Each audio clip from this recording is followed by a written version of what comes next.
ನಮಸ್ತೆ. ಉತ್ಪಾದನಾ ಪ್ರಕ್ರಿಯೆಯಲ್ಲಿ ಆರ್ಕ್ ವೆಲ್ಡಿಂಗ್ನ ಪ್ರಾಮುಖ್ಯತೆ ಮತ್ತು WES ಕುರಿತ ಈ ತರಗತಿಗೆ ನಿಮಗೆ ಸ್ವಾಗತ. ನಾವು ಈಗ ಈ ತರಗತಿಯನ್ನ ಪ್ರಾರಂಭಿಸೋಣ. ಈಗ ನಾವು ಈ ತರಗತಿಯ ಉದ್ದೇಶಗಳನ್ನು ನೋಡೋಣ. ಈ ತರಗತಿ ಪೂರ್ಣಗೊಳ್ಳುವಷ್ಟರಲ್ಲಿ ನೀವು ಈ ಕೆಳಗಿನ ಕೆಲಸಗಳನ್ನು ಮಾಡುವಿರಿ. ವೆಲ್ಡಿಂಗ್ ಬಗ್ಗೆ ವಿವರಿಸುವಿರಿ, ಆರ್ಕ್ ವೆಲ್ಡಿಂಗ್ನ ಮೂಲ ಕೆಲಸದ ಮೂಲ ತತ್ವಗಳನ್ನು ತಿಳಿಸುವಿರಿ, ಬೇರೆ ಬೇರೆ ಇಂಡಸ್ಟ್ರಿಗಳಲ್ಲಿ ಆರ್ಕ್ ವೆಲ್ಡಿಂಗ್ನ ಬಳಕೆಗಳನ್ನು ತಿಳಿಸುವಿರಿ, WESನ ಚಟುವಟಿಕೆಗಳ ಬಗ್ಗೆ ವಿವರಿಸುವಿರಿ. ಮೊದಲಿಗೆ ವೆಲ್ಡಿಂಗ್ ಎಂದರೇನು ಎಂದು ಅರ್ಥ ಮಾಡಿಕೊಳ್ಳೋಣ. ವೆಲ್ಡಿಂಗ್ ಎಂದರೆ ಪ್ರೆಷರ್ ಮತ್ತು ಫಿಲ್ಲರ್ ಮೆಟೀರಿಯಲ್ ಅನ್ನು ಬಳಸಿ ಅಥವಾ ಬಳಸದೆ ಹೀಟ್ ಬಳಸಿಕೊಂಡು ಎರಡು ಅಥವಾ ಹೆಚ್ಚಿನ ಲೋಹಗಳನ್ನು ಒಟ್ಟಿಗೆ ಸೇರಿಸುವುದು. ಹೆಚ್ಚಿನ ಮೆಟಲ್ಗಳು ಮತ್ತು ಅಲಾಯ್ಗಳನ್ನು ವೆಲ್ಡ್ ಮಾಡಬಹುದು. ಸೇರಿಸಬೇಕಾದ ಮೆಟೀರಿಯಲ್ಗಳನ್ನು ಒಟ್ಟಿಗೆ ಇಟ್ಟುಕೊಂಡು ಅಗತ್ಯವಾದ ಎನರ್ಜಿಯನ್ನು ಮುಖ್ಯವಾಗಿ ಶಾಖದ ರೂಪದಲ್ಲಿ ಅನ್ವಯಿಸಲಾಗುತ್ತದೆ.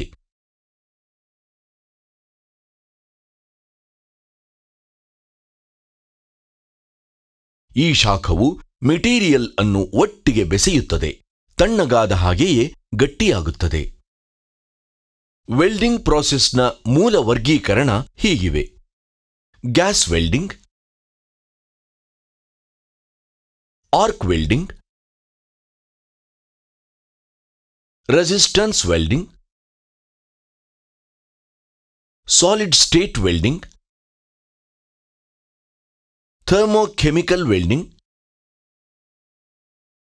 Radiant energy welding.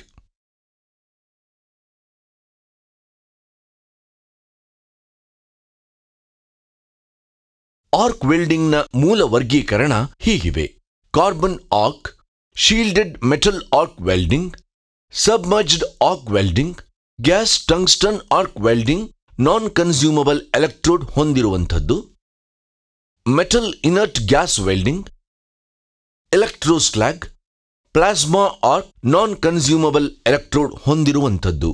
ಸಾಮಾನ್ಯವಾಗಿ ಬಳಸಲಾಗುವ ವೆಲ್ಡಿಂಗ್ ವಿಧವೆಂದರೆ SMAW, shielded metal arc welding. ಇದನ್ನು ಸ್ಟಿಕ್ ವೆಲ್ಡಿಂಗ್ ಎಂದು ಕರೆಯಲಾಗುತ್ತದೆ. ಸಾಮಾನ್ಯವಾಗಿ ಇದು flux coated consumable electrode manual ಬಳಸುವ ಪ್ರಕ್ರಿಯೆಯಾಗಿದೆ.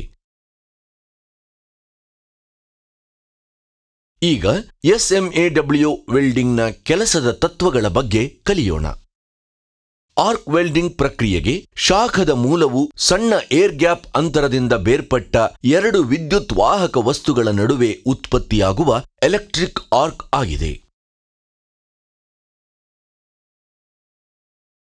ಫ್ಲಕ್ಸ್ ಕೋಟ್ ಮಾಡಿದ ಎಲೆಕ್ಟ್ರೋಡ್ ಎಲೆಕ್ಟ್ರಿಕ್ ಸರ್ಕ್ಯೂಟ್ನ ಒಂದು ಪೋಲ್ ಆಗಿ ಕಾರ್ಯನಿರ್ವಹಿಸಿದರೆ, ಎಲೆಕ್ಟ್ರಿಕ್ ಸರ್ಕ್ಯೂಟ್ನ ಇನ್ನೊಂದು ಪೋಲ್ ಆಗಿ ವರ್ಕ್ ಪೀಸ್ ಕಾರ್ಯನಿರ್ವಹಿಸುತ್ತದೆ. ಲೋಹದ ಎಲೆಕ್ಟ್ರೋಡ್ ಮತ್ತು ವರ್ಕ್ ಪೀಸ್ ನಡುವೆ ಆರ್ಕ್ ಸ್ಟ್ರಕ್ ಆದಾಗ ಆರ್ಕ್ ಲೋಹವನ್ನು ಬಿಸಿ ಮಾಡುತ್ತದೆ ಮತ್ತು ದ್ರವ ಲೋಹದ ಪೂಲ್ ಅನ್ನು ರೂಪಿಸುತ್ತದೆ. ಎಲೆಕ್ಟ್ರೋಡ್ನ ತುದಿ ಮತ್ತು ಆರ್ಕ್ ರೂಪುಗೊಳ್ಳುವ ವರ್ಕ್ ಪೀಸ್ನ ನಡುವಿನ ಅಂತರವನ್ನು ಆರ್ಕ್ ಲೆಂತ್ ಅಥವಾ ಆರ್ಕ್ ಗ್ಯಾಪ್ ಎಂದು ಕರೆಯಲಾಗುತ್ತದೆ. ರೆಸಿಸ್ಟೆನ್ಸ್ ನೇರವಾಗಿ ಆರ್ಕ್ನ ಲೆಂತ್ ಅನ್ನು ಅವಲಂಬಿಸಿರುತ್ತದೆ. ಆರ್ಕ್ ಲೆಂತ್ ಸಾಮಾನ್ಯವಾಗಿ 3 mm ಇರುತ್ತದೆ ಮತ್ತು ಎಲೆಕ್ಟ್ರೋಡ್ ಡಯಾಮೀಟರ್ ಅನ್ನು ಅವಲಂಬಿಸಿರುತ್ತದೆ. ಸಾಮಾನ್ಯವಾಗಿ ಸ್ಟಿಕ್ ವೆಲ್ಡಿಂಗ್ ಸಂದರ್ಭದಲ್ಲಿ ಎಲೆಕ್ಟ್ರೋಡ್ ಮೆಟೀರಿಯಲ್ ಕನ್ಸ್ಯೂಮಬಲ್ ಆಗಿರಲಿದೆ. ವರ್ಕ್ ಪೀಸ್ನಂತೆ ಅದೇ ಮೆಟೀರಿಯಲ್ನಿಂದ ಮಾಡಲಾದ ಕನ್ಸ್ಯೂಮಬಲ್ ಎಲೆಕ್ಟ್ರೋಡ್ ಅನ್ನು ಫ್ಲಕ್ಸ್ನೊಂದಿಗೆ ಕೋಟ್ ಮಾಡಲಾಗುವುದು.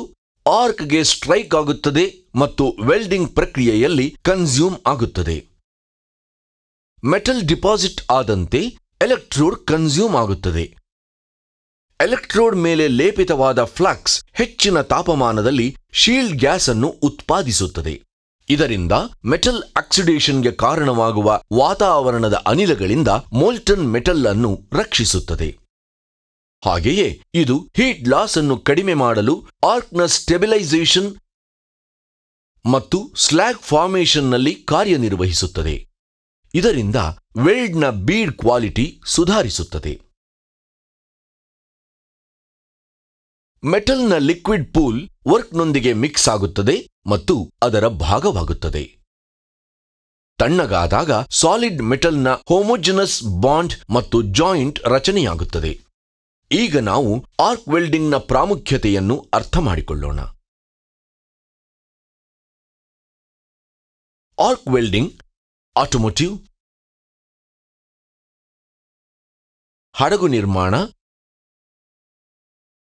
ಭಾರೀ ಯಂತ್ರೋಪಕರಣಗಳು, ಅರ್ತ್ ಮೂವರ್ಗಳು ಮತ್ತು ಹೆದ್ದಾರಿ ಉಪಕರಣಗಳು, ಕೃಷಿ ಉಪಕರಣಗಳು, ಏರೋಸ್ಪೇಸ್,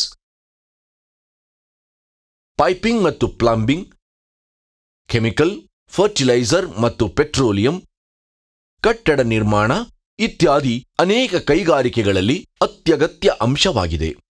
ಮುಂದೆ ನಾವು ಇಂಜಿನಿಯರಿಂಗ್ ಕ್ಷೇತ್ರದಲ್ಲಿನ ಒಂದು ಪ್ರಮುಖ ಸಂಸ್ಥೆಯ ಬಗ್ಗೆ ತಿಳಿದುಕೊಳ್ಳೋಣ. ಅದುವೇ ವೆಲ್ಡಿಂಗ್ ಇಂಜಿನಿಯರಿಂಗ್ ಸೊಸೈಟಿ ಅಥವಾ WES. Japan welding engineering society JWES welding ಇಂಜಿನಿಯರ್ಗಳಿಗೆ ಸಹಾಯ ಮಾಡಲು ಮತ್ತು ತಂತ್ರಜ್ಞಾನಗಳನ್ನು ಮುಂಬರುವ ಪೀಳಿಗೆಗೆ ವರ್ಗಾಯಿಸಲು ಎರಡನೇ ಮಹಾಯುದ್ಧದ ನಂತರ ಜಪಾನ್ನಲ್ಲಿ ಜಾರಿಗೆ ಬಂದ ವೆಲ್ಡಿಂಗ್ ಟೆಕ್ನಾಲಜಿಗಳ ಬಗ್ಗೆ ಮಾಹಿತಿ ನೀಡಲು 2006ರಲ್ಲಿ ವೆಲ್ಡಿಂಗ್ ಟೆಕ್ನಾಲಜಿ ಇನ್ಫಾರ್ಮೇಷನ್ ಸೆಂಟರ್ ಅನ್ನು ಪ್ರಾರಂಭಿಸಿತು.